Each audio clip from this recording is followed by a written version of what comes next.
Mitch Albom may have had Tuesdays with Maury, but I had Fridays with Francis. For years, we would get together every Friday, under the guise of Francis teaching me how to draw. But it was far, far more than that. Like the father in the book of Proverbs, Francis used the occasion to impart his 80-plus years of wisdom to me. We talked about almost everything under the sun. He shared stories of his family, of growing up in poverty, in adventures in New York City, in courtship. We talked about parenting and children. We talked about marriage. We talked about life together.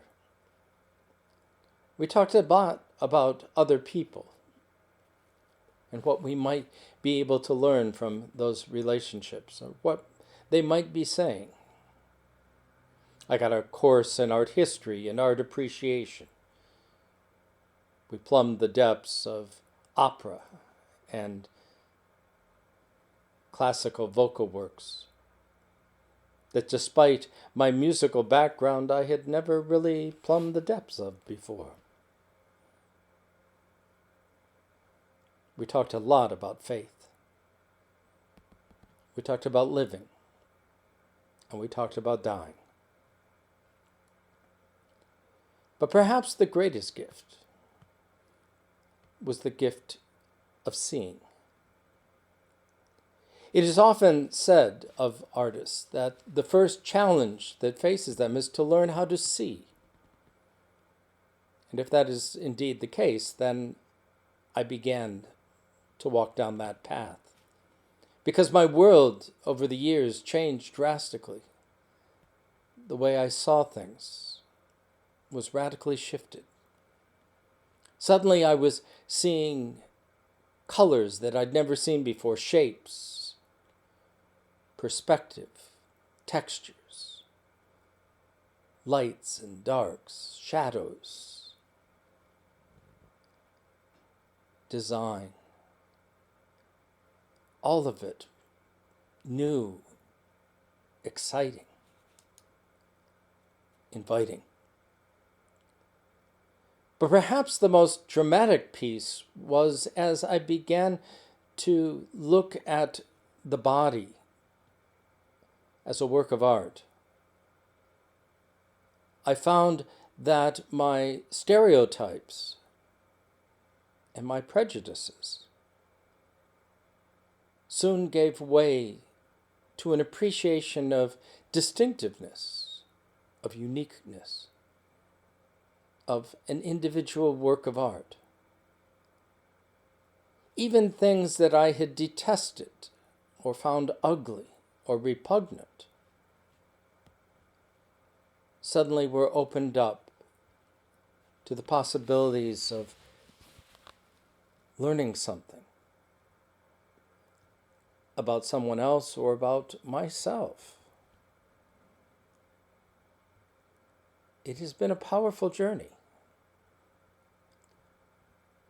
It is that journey of wisdom that books like Proverbs and the Psalms and others of the writings of the Hebrew tradition and into the New Testament speak of as discernment. The ability to see the world differently through the eyes of wisdom, through the eyes of God. To begin to perceive what we so often overlook, or what we declare wrong or ugly. To begin to see the distinctiveness in the creation of God. And to begin to see one another as God sees us. Not as that which must be judged, but that which God has created. And if we are able to walk that walk of wisdom and discernment, perhaps we may also begin to find harmony with one another. The season of Advent is a call to look, to watch, to wait. In short, it's the season of wisdom, the season of discernment.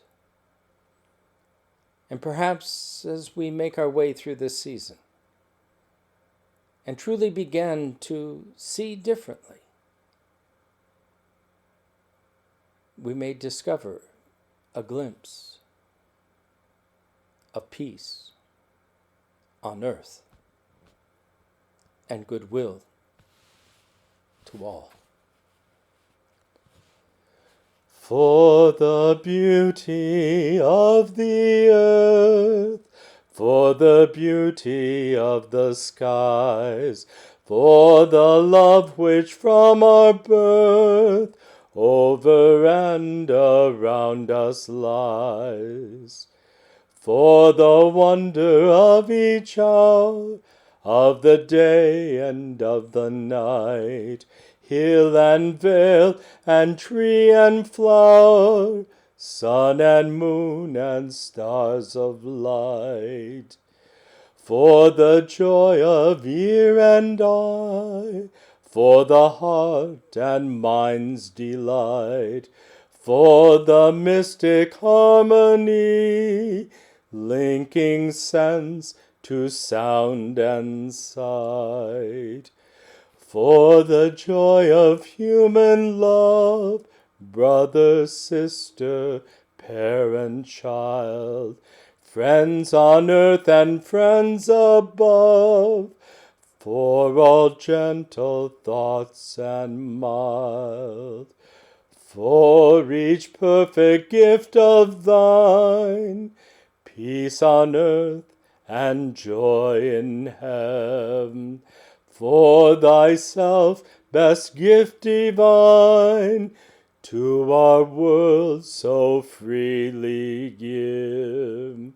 Christ our God, to thee we raise this our sacrifice of praise.